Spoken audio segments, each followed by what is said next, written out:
Hola audiencia, como siempre muy agradecida de estar acá con ustedes. Esto es Hoy Mortales para Mundo Arte. Hoy les vengo a contar sobre la primera banda netamente de metal en Argentina. Si bien hubo varias bandas que desde los inicios de la década del 70 transitaron el metal, no eran bandas netamente de metal.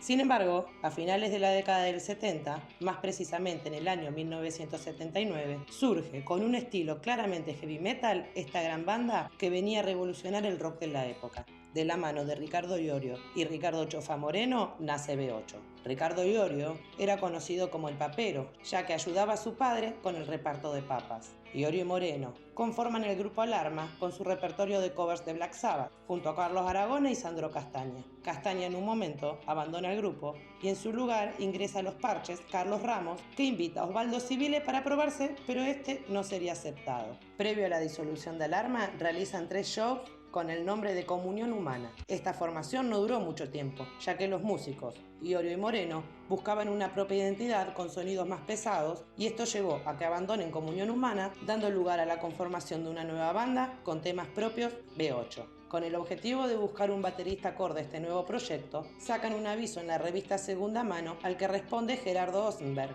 Para la Argentina seguían siendo años donde el terror regaba las calles. El gobierno dictador ejercía con opresión y violencia. Mientras Galtieri ocupaba el primer plano en ATC, el canal público, promulgando discursos que no solo adoctrinaban a la sociedad, sino que también generaban una gran confusión, Ricardo Iorio, con su bajo blanco que le habían regalado sus padres 2 años antes para sus 16, entra en escena junto a B8 para gritar en voz alta en contra de este sistema perverso. La televisión en Argentina había iniciado su transmisión a color el 1 de mayo de 1980. Pinky fue la encargada de anunciar el acontecimiento. En esta jornada inaugural, Fernando Bravo presentó el primer partido de fútbol a color. Argentina venció a Irlanda con gol de Diego Maradona. Por otro lado, las radios difundían la música que la censura les permitía. Mientras el hit de ABBA, Chiquitita, se convertía en el single más vendido, los gustos pesados de Iorio y Moreno no llegaban a la multitud de los adeptos. Tampoco lo hacían sus letras, entendiendo que esta censura impuesta por el gobierno de facto había llevado al cambio de letra del éxito de Rafael Acarrá, donde decía "para hacer bien el amor hay que venir al sur", transformándolo en algo más aceptable como "para enamorarse bien hay que venir al sur". En este contexto es fácil descifrar el rechazo que generaba el grito revolucionario de B8.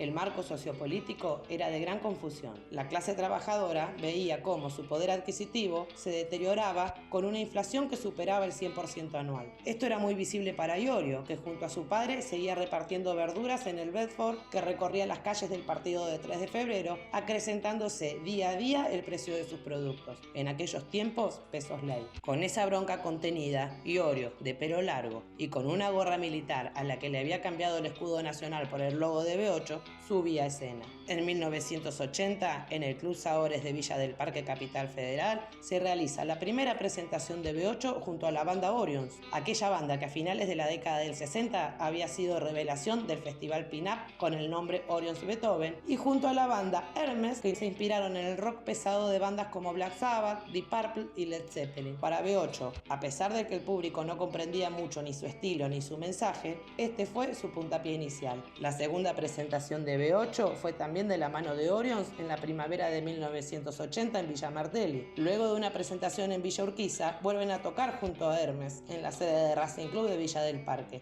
Este sería el último show de Gerardo Osenberg, quien es sustituido por Alejandro Pesadilla Colantonio, baterista que introdujo el doble bombo a la banda. Colantonio participa de tan solo 2 shows, uno en Chacarita en marzo de 1982 y el otro al mes siguiente en el Auditorio de Buenos Aires. En ambas presentaciones comparten escenario entre otros músicos con Sam Arvide y Robert, que pertenecían a la banda WC. El show realizado en marzo del 82 en la sede de Chacarita Juniors, donde tocaron, además de B8 y WC, las bandas Ácido Nítrico, 6L6 y La Máquina Infernal, a pesar de que contó con un público de tan solo unas 100 personas, se consolidó como el primer recital heavy metal en nuestro país. Mientras tanto, los argentinos recibíamos un nuevo golpe. la Guerra de las Malvinas, hecho que alimentaba el odio de B8 hacia el sistema nefasto y el gobierno dictador, posicionándose claramente como un grupo antimilitarista y en contra del sistema de facto. Esto se expresaba tanto en sus actos como en sus letras, que no solo repudiaban el horroroso accionar de la dictadura, sino que también repudiaba el hipismo, que con el lema Amor y Paz no asumía compromiso en oposición al hostigamiento recibido. En búsqueda de un cantante para el grupo, Iorio le ofrece este lugar a Samarvide, que a partir de entonces pasaría a ser la voz de la banda. Pero el estado de salud de Chofa Moreno hace que la formación siga mutando. Moreno debe dejar la banda por su cuadro asmático, pero no antes de proponer un reemplazo para él. Es en ese momento que Osvaldo Civile vuelve a probarse en la banda, pero esta vez quedando como parte de la formación. En cuanto a la salud de nuestro país, en el año 1982 se registraba el primer caso de HIV, enfermedad que en un principio fue denominada como la peste rosa, nombre que daba cuenta de la discriminación hacia la orientación sexual de las personas. Los primeros casos en el mundo habían sido detectados en Nueva York y en California tan solo un año antes. A finales de la década del 80, el argentino Carlos Arcusín inventó la jeringa autodescartable, que fue de gran ayuda para evitar el contagio. Pero, volviendo a B8, Colantonio, por una discusión con Ricardo Iorio,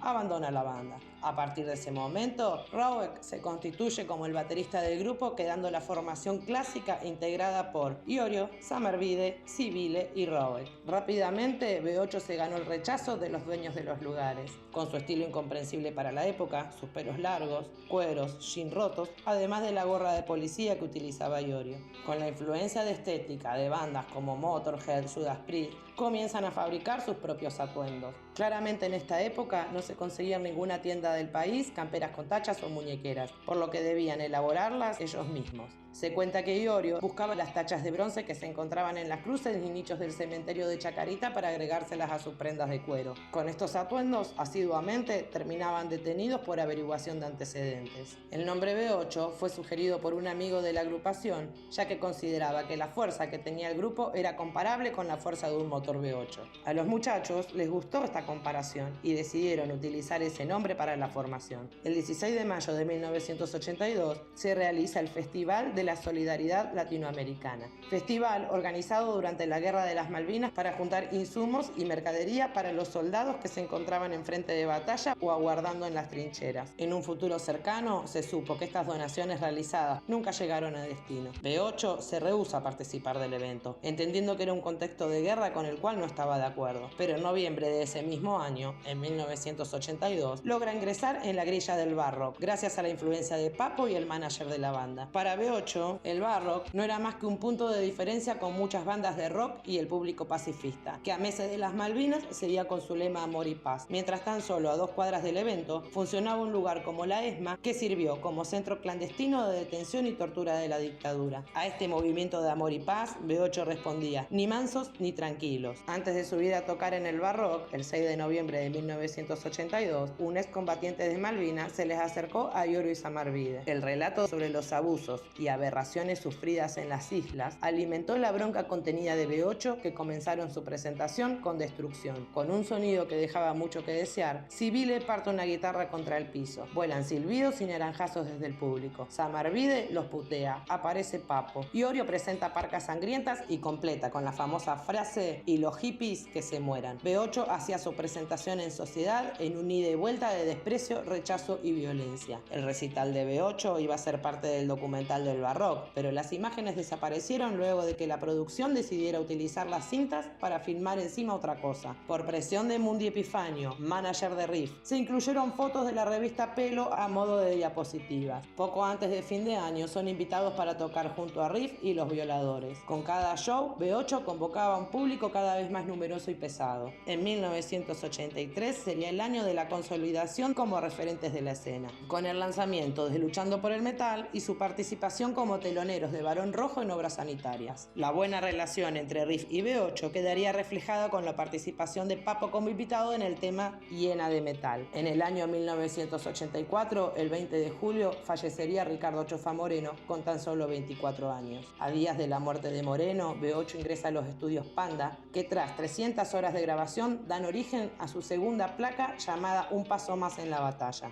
Posteriormente, Sam Arvide y Roweck viajan a Brasil para asistir al primer Rock in Rio. Deciden junto a la banda ir a probar suerte a dicho país. Tras diferencias entre los integrantes, Iorio y Sam Arvide deciden volver a la Argentina y rearmar B8. Pero sin contar con Sibilo y Roweck, convocan a los guitarristas Walter Giardino y Miguel Roldán. Giardino abandonaría la banda y en la batería, luego de idas y vueltas, ingresa Adrián Censi, quedando nuevamente como un cuarteto. Esta formación graba un nuevo álbum llamado El Fin de los Inicuos. En septiembre de 1987, B8 realiza un show en la localidad de Plotier, a unos escasos kilómetros de la capital neuquina, en el marco de la segunda fiesta del estudiante y la juventud. Al mes siguiente de este hecho, la banda se presenta en San Telmo, en un bar llamado Taiwán, siendo la última presentación de esta formación. En octubre de 1987, la banda se disuelve. La disolución de B8 dio lugar a grandes bandas. Giardino y Roweck conforman Rata Blanca, Civile, Orcas, Iorio, Hermética, y Roldán, Censi y Sam Arvide fundan Lobos. Casi 10 años después, en 1996, la banda se reúne, pero esta vez sin Iorio, dejando un disco en vivo con el nombre Homenaje. Hoy me quiero despedir con este tema que se convirtió en un himno para el metal y el más pedido por el público en todos los recitales heavy en la Argentina. El grito de destrucción se oye frecuentemente a pedido desde el público a las bandas. Este tema cuenta con la autoría de la letra de Gustavo Roweck, que, al ser despedido de la fábrica de plásticos donde realizaba cucharitas, escribió la letra. Al inicio del tema se escucha un motor, el cual Iorio quería que fuese un V8 con sus 8 cilindros, pero por el bajo presupuesto tuvo que grabar el sonido de un Torino, que fue lo más parecido que encontró a su alcance.